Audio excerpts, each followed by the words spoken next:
touch me the way he wants, catch me the way. No, things cannot be so. No. You, in your life, set your limits all the time, and it is important that you establish you are not an object. If you fall in the middle of a crowd and this crowd feels the right to put your hand on you all the time, no, there is a limit that needs to be respected. The object relationship happens in all dimensions of life. As you go to the bank, for example, you risk being considered an object. If you are poorly attended, if you look at you as if you were one more, a car seat inside, and don't worry about your needs. In public establishments, we risk the whole time of being considered objects. Sometimes you enter a place, you are not considered human, you are just another number inside. In a waiting line at the hospital, in a laboratory line, I don't know. You risk being considered an object. I even say that what makes a difference in serving people today, if you have a company and don't want to work from object relations, you are treating each other as people. Today, for example, I did a very interesting experience there in Tabate. I needed information about an order my coming international, and I turned on the post office. And I'm not dealing with prejudice, but usually when we call these companies, we like to be served, isn't it? Until this falls within that sector that will analyze the situation?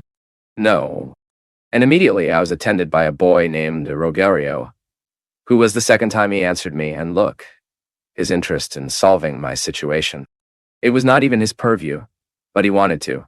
He became interested in the subject, sought and said, Fabio did not even know who I was.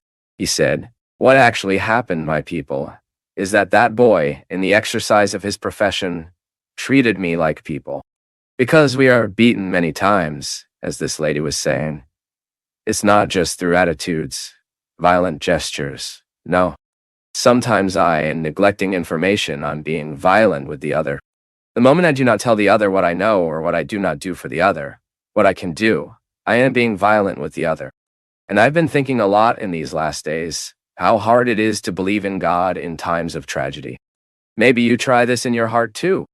When we see it all so sad happening around the world start at the turn of the year, when we saw so many people who want to have fun, wanting to spend a happy year, being buried, living the problems of the flood.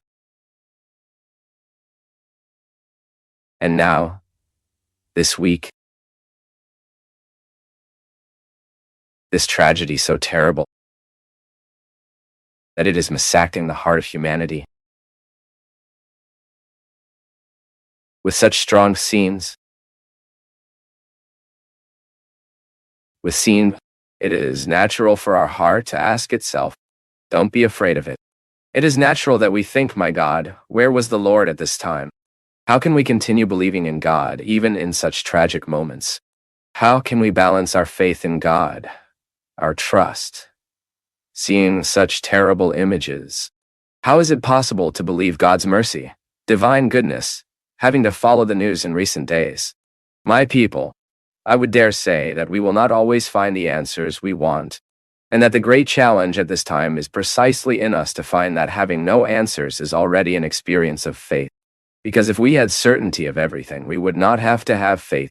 I remember that in many moments of my life, when I wanted things, my mother calmed me saying like this, rest assured that later I do. My child's heart, which wanted the event so much, needed to adapt to that phrase. Rest assured that later I do. Then I buy. Then I give you. And I trusted my mother's word. And because I trusted, I was able to live that waiting time. Trust is born like this. The moment someone has authority over us, I believe in that person's word. This week I was talking to a person and she was telling me that she has no problem with her child who is small because every time she will leave the house to work, for that, usually the kids are crying much, right? No, it won't. And I asked her. She said, it's because I never lied to him, Father. Every time I said, today Mom won't be able to go back to lunch, I didn't go. I never said to him, Mom will have lunch with you today. And I didn't go. Then he believes what I say. He trusts my word. The relationship of trust between the son of the son and the mother's heart is the certainty that the mother will not fail. And our experience with God goes through the same ways. But what about when do we have the feeling that God has failed? I'm sure no matter how big it is, and as well as our faith in God, it is natural that at the time of tragedy we are closed and keep thinking, where was you at this time? Did you not fail to do your part? Did the Lord stop protecting? Did the Lord stop looking at us at that moment? But then, we need to be fair. We need to report to that certainty that life follows a course of freedom, and that today's tragedy was gradually built by human incompetence, human irresponsibility, and that God cannot intervene in the process of our freedom, which often the tragedy is built by us. We are the ones who are building inappropriately. We are the ones who are occupying the spaces that are from the rivers. We are the ones who are diverting the rivers. We are narrowing their ways. We are cementing everything, preventing the earth from having capacity. The rain has space to be absorbed. So when the tragedy happens, we forget human responsibility and want to judge all the guilt and responsibility about God. We are unfair, and we want to forge an answer we don't have yet. I wrote this week in Journal du Rio, where I write in the newspaper Odaya, I trust in divine providence. I trust God's protection, but I look at both sides of the street before crossing it. It's an interesting way I have to take care of my life and to establish a pact with God. The Lord takes care of me, and I help to take care of it too. It's time, my people, we start preparing life in a different way, responsibly. Each time we throw garbage in the river, every time we throw garbage on the street, next time, this trash will clog some manhole. This trash will prevent some water passage. It is certain that public authorities need to take care of things that are important as well. But we cannot give up our part in this responsibility. It is human life being a space where God acts through our common sense, through our conscience.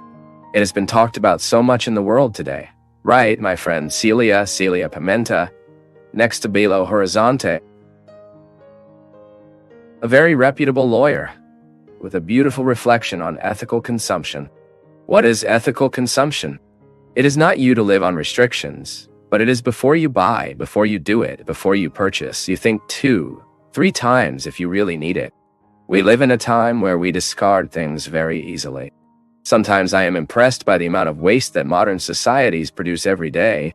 You will buy a sandwich, it comes inside a huge packaging full of plastics, full of papers, and that the duration, the usefulness of that box sometimes does not give 40 seconds. This is ethical consumption. That's when you find that you can live with a little less, and that you will live well the same way. That when you open the tap there from your sink to brush the tooth, it is aware of their part close as you brush your teeth. If you have any leaks indoors, you need to seek to fix that so that you do not waste the water the planet needs. That it is possible to build today with a little more ecological awareness the reuse of water, right?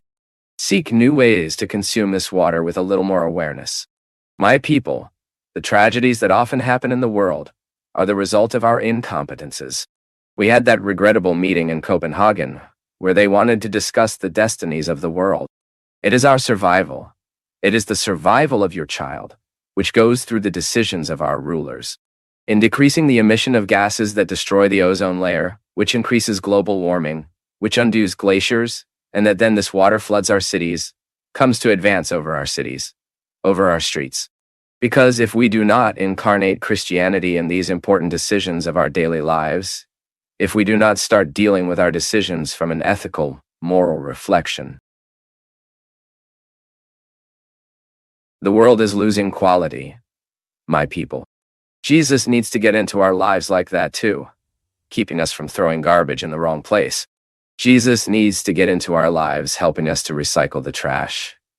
We have said so many times here to recycle the heart of heart. Right? All recycling are important. Just as I recycle the soda bottle that someone used inside my house, I also have to recycle my emotions. I also have to recycle my faith at this time, when everything seems hopelessly lost, in which you have no answers to many things, in which your heart doubts the existence of God because of so many tragedies. It's time to recycle. It is time to give life a new opportunity. Every time we have a disrespect within the relationships we establish, we need to take the post first. That is, to assume the role. When we are disrespected, it is because we somehow authorize disrespect. I always say this, and have a very clear conviction of that. For me, this is very real, and I see it a lot in practice. People who are disrespected, they usually authorize those who first disrespected. It is a rule of life. If a person shouts with you once and you don't say anything about her scream, if you don't say that scream really bothers you and you don't want her to keep screaming, it is possible that she screams her entire life. And why did you never say? Because you never revealed to her that that scream bothered her. So it is possible that she will continue to scream all her life. That is, you did not take the position at the right time, so you will have to take the rest of your life. Because she identified that with you, she can scream when she wants. When a person slaps you, especially in the relationship husband and wife, and you accept this slap, and you don't put that man in his place, you are authorizing that this husband becomes an aggressor. And often reporting it is the best way to help you. You can't pass this violence alone and silent, because each time you hide your aggressor, you are giving him full powers to keep assaulting you. And these relationships marked by aggression are relationships we call objectives. What is an object relationship? That's when I'm before someone I see as an object. An object I can do what I want with him. He has no reaction. I can get this chair and break it. I can rain outside. I can scream with her. And it won't change what this chair is, because it is an object. Now, from the moment I treat that person as if it were an object, that is, with total disrespect for him, I am, then, dehumanizing the relationship. A dehumanized relationship is a relationship that will cause much suffering in who is inside it, because we do not want to be dehumanized. But I say again, at the moment, there is the first gesture of dehumanization. If we do not react against this gesture, it is possible that we go dehumanizing more and more. And you know that in practice. It begins to think about your life, how many people have already assaulted you with words, and they are constant aggression many times. Daughter who screams with her mother, this is so common, isn't it? Son who assaults his mother. One day this mother lost authority over him. And authority is not screaming, see? Authority is to say to him calmly, you will not scream with me because I am your mother and I deserve respect. And you will demonstrate through your attitudes that if he continues to scream with you, you will go through a correction process that will be very painful to you. Because if you do not circumvent this situation, it is not that story. Is it a little one that twists the cucumber? And truth, if you do not put the child in the right place, soon she is sending you. Object relationship between father and daughter is very common. There are many children, people who are, 2, 3 years, angel face. But they are already acting terrible. They are already diabolical in their attitudes. Do you know why? Because they are creating within them a spirit of authority that will one day trigger, and even at the risk of physical violence against parents. So we need to throw light all the time about the relationships we are establishing. Are we not treating the other as an object either? Are we not authorizing the attackers? Are we not giving them the possibility to do with us what they well understand? It is very common in today's world to allow aggression. One day it changes. No, it won't change. If we do not signal to change, it will not change. I come back to what I was confessing from my life once again. He knows what is the great risk that I run as a person. It is the fact that I have little space in life of having feedback from people to show my mistakes, to show my defects, to show what needs to be modified in me. For a very simple reason. Sometimes my life structure doesn't allow me that. Sometimes my relationships are so fast. My encounters are so transient that I don't have a person that in fact, Father Fabio arrived. That's not right. At that moment I told you that I had the disaffection. Right? That I heard that person. A person with great affection told me. A person who participates in my life. Beware of what you are doing with you.